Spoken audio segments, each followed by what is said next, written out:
서울시와 인천시, 경기도가 10개의 과제를 담아 협약서를 작성했습니다. 수도권 매립지와 광역교통 현안 등 수도권 당면 현안들이 포함됐습니다. 김병수 김포시장이 헬로 이스토크 취임 1년 대담에서 노선 확정이 임박한 5호선 김포 연장과 김포 골드라인 혼잡료 대책 상황 등 주요 현안에 대해서 설명했습니다. 인천시가 지정 게시대나 개수를 지키지 않거나 혐오, 비방을 담은 경우 등 조례를 어기고 내건 정당 현수막들을 정비하기 시작했습니다. 인천 지역에 올해 첫 말라리아 경보가 발령됐습니다. 계양구와 연수구에서 각각 군집 사례와 군집 추정 사례가 발생했습니다.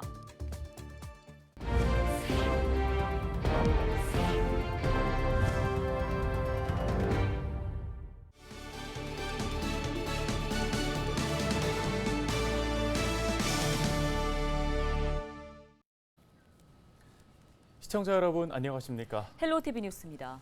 인천시와 서울시 그리고 경기도가 손을 잡았습니다. 수도권이 당면한 과제들을 함께 해결하겠다며 구체적인 협력 조항도 만들었는데요. 네, 무엇에 어떻게 협력하겠다는 건지 또 우리 지역의 현안은 어떤 게 담겨 있는지 이세진 기자가 정리했습니다.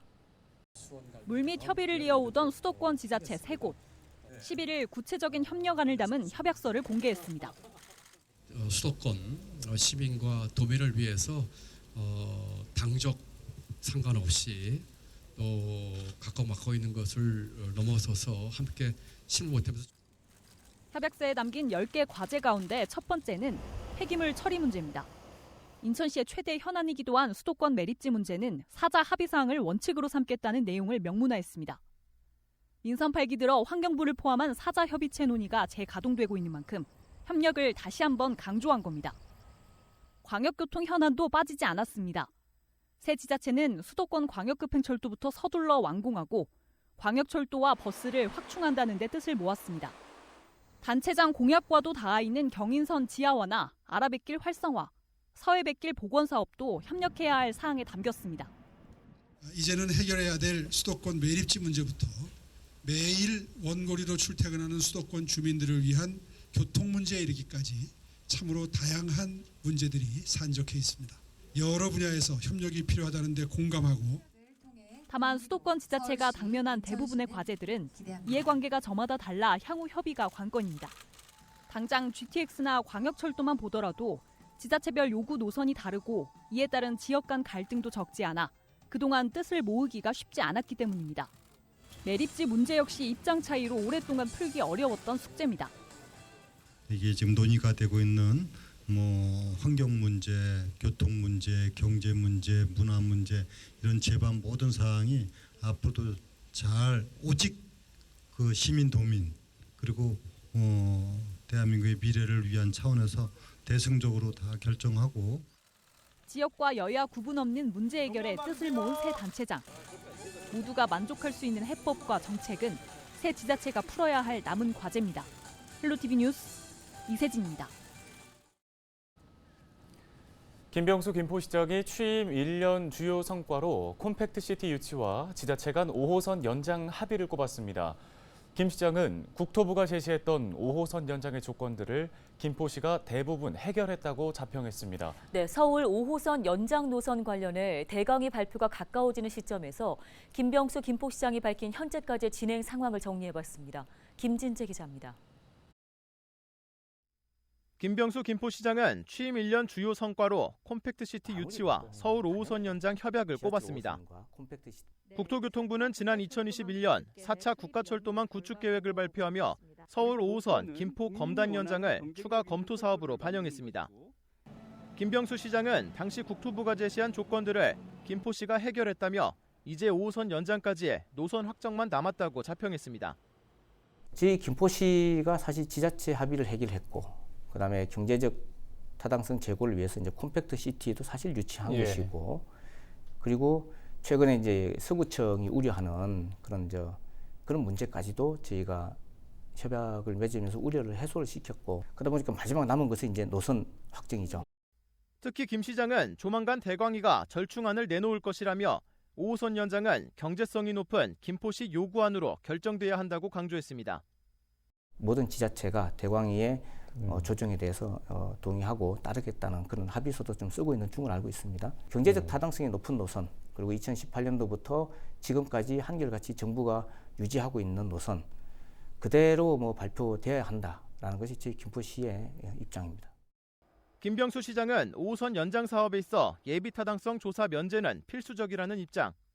약 8년 뒤 김포 콤팩트시티에 인구 10만 명 이상이 입주하는 상황에서 5호선 연장이 신속하게 이루어지지 않을 경우 김포 골드라인 혼잡률이 심각한 수준에 이를 것이라는 예측에 섭니다. 공사 기간을 5년에서 7년 보게 되면 준비 기간이 한 2, 3년밖에 안 됩니다. 만약에 이거를 내타 면제를 안 해서 또다시 한 1, 2년 정도 딜레이가 된다고 한다면은 그 당시 29년과 31년도 돼갖고 10만 4천 명이 입주를 하는데 이분들이 도시철도를 이용한다고 상상을 해보십시오. 이외에도 김병수 김포시장은 취임 1년을 맞아 출연한 헬로 이슈토크에서 김포 도시철도공단 설립과 김포 골드라인 혼잡률 대책 등 김포시 주요 현안에 대한 입장을 밝혔습니다. 헬로티비 뉴스 김진재입니다. 전국적으로 출생 미신고 아동, 이른바 유령 아동에 대한 수사가 진행 중입니다. 최근 김포와 부산 외에 목포에서도 암매장 사건이 발생하는 등 눈덩이처럼 불어나고 있는데요. 네, 왜 이 같은 일이 계속 벌어지는 걸까요? 송효창 기자가 취재했습니다. 출생 하루 만에 숨진 영아를 텃밭에 암매장한 친모가 경찰에 붙잡힌 가운데 해당 영아로 추정되는 유골이 발견됐습니다. 경찰이 친모 A씨의 진술에 따라 텃밭 일대를 수색한 끝에 유골을 찾은 것입니다. A씨는 지난 2016년 8월 7일 인천의 한 병원에서 딸을 출산한 뒤 다음 날 딸이 숨지자 장례 절차 없이 김포의 한 텃밭에 암매장했습니다. 이처럼 전국적으로 유령 아동에 대한 사건이 속속 드러나고 있습니다. 전문가들은 시스템 부재와 함께 낮은 처벌 수위를 주된 이유로 꼽고 있습니다. 굉장히 적은 처벌을 받고 있기 때문에 실질적으로 이제 법적인 문제, 그다음에 출생 신고 이 두 가지 문제가 가장 크다고 여겨집니다. 신생아의 부모는 주민등록법상 출생 1개월 이내에 신고를 해야 합니다. 하지만 이를 어길 경우 과태료 처분을 받을 뿐입니다. 산부인과 등 의료기관 역시 행정기관에 출생 사실을 통보하지 않고 있어 부모가 신고하지 않으면 알 수 없는 것입니다. 출생과 동시에 등록되는 시스템인 출생통보제가 필요한 이유입니다. 출생통보제는 의료기관이 아동 출생 정보를 건강보험심사평가원 전산정보 시스템을 이용해 시읍면장에게 통보하도록 하는 제도입니다. 또한 미혼모에 대한 대책 마련도 주문했습니다. 현재 출생 미신고 아동의 90% 정도가 미혼모 가정에서 발생한 것으로 파악되고 있습니다. 향후 대책이 마련되지 않을 경우 미신고 아동은 더욱 늘어날 수밖에 없다는 것. 10대 아이들의 어떤 그 성교육의 어떤 그 질적인 어떤 수준이나 어떤 그걸 받아들이는 아이들의 어떤 그 교육에서의 자세나 여러 가지 측면에서 봤을 때 향후 이제 좋아지기보다는 더 늘어나지 않을까라는 그런 우려들이 좀 있습니다. 현재 경찰이 발표하는 접수 건수는 매일같이 늘고 있습니다. 사망한 영아의 수도, 미파악 아동의 수도 늘어날 수 있다는 의미입니다. 실질적인 대책 마련이 절실한 이유입니다. 헬로티비 뉴스 송유창입니다. 서울, 경기, 인천, 수도권 지자체와 국토부가 최근 2040 수도권 광역도시 계획안을 공개했습니다. 광역교통과 인구, 경제, 산업 구조 등 도시 계획을 개별 지자체가 아닌 수도권의 시각에서 수립해 함께 직면한 문제들을 해결하자고 한 건데요. 네, 수도권 거버넌스 기구 구축이 필요하다는 의견까지 나왔습니다. 이관성 기자가 전해드립니다. 수도권 3개 시도는 2040 수도권 광역 도시계획안에 10개의 핵심 과제를 담았습니다. 첫 번째 핵심 과제는 광역 교통수단 확충입니다. 수도권 주민 출퇴근 불편 해소를 위해 GTX ABC 노선을 조기 건설하고 DEF 노선안도 조속히 확정해야 한다는 것입니다. 교통 혼잡과 지역 단절 해소를 위해 간선도로와 철도 입체화도 함께 추진합니다. 3개 시도는 수도권 제1순환고속도로와 경인고속도로, 경부간선도로와 동부간선도로, 경인선과 경부선 등 지하화 사업에도 속도를 내기로 했습니다. 지하화를 통해 생긴 상부 공간은 녹지로 만들어 공공공간으로 사용한다는 계획입니다. 수도권 광역지자체들은 GTX 복합 환승센터와 기성시가지 토지 이용도 고도화해 광역 거점을 육성하고 직주 근접도 실현하기로 했습니다. 또 신성장 산업벨트와 첨단 산업기지를 육성해 수도권의 국제 경쟁력을 강화하기로 했습니다. 3개 시도는 한강에서 서해 연안, DMZ 일원까지 연계하는 글로벌 관광 활성화 계획도 함께 준비하기로 했습니다. 여의도에 서울항을 조성해 경인 아라뱃길과 한강 하구까지 오가는 유람선 관광길을 만들겠다는 것입니다. 3개 시도는 또 권역별 특성과 인구 변화, 연계 협력 등을 고려해 9개의 생활권 균형 발전 전략도 마련했습니다. 인천과 부천, 김포는 공항 항만과 노후 산단, GTX-D 광역 교통망과 서해 백길이 있는 생활권 5지역으로 함께 묶였습니다. 2040 수도권 광역 도시계획안은 광역 기초지자체와 시도의회, 국토부가 참여하는 수도권 거버넌스가 필요하다는 의견도 핵심 과제로 제시했습니다. 주민의 선거로 단체장이 선출이 됩니다. 이 구조 하에서는 각 지자체가 모여서 협력하기가 사실은 현실적으로 쉽지가 않습니다. 그래서 그런 수도권 발전위원회 같은 거버넌스가 그런 실행력과 재정권 이거를 갖기 위해서는 이거를 뒷받침해주는 법적 근거가 있어야지. 공청회를 통해 공개한 2040 수도권 광역 도시계획안은 다양한 의견을 청취한 뒤 국토교통부 중앙도시계획위원회의 심의를 거쳐 확정될 예정입니다. 광역교통과 수도권 매립지, 주택 문제 등을 함께 고민하는 수도권 지자체들이 상생과 통합을 시도하고 있습니다.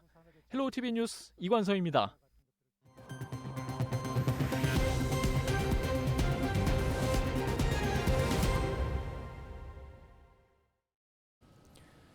다음 소식입니다. 인천시가 난립한 정당 현수막 정비에 나섰습니다. 인천시는 12일부터 자체 조례를 어긴 정당 현수막을 철거하고 있는데요. 앞서 인천시는 5개 광고물법 개정에 따라 정당에서 제한 없이 현수막을 설치할 수 있게 되자 조례 개정을 통해 정당 현수막에 대한 기준을 마련했습니다.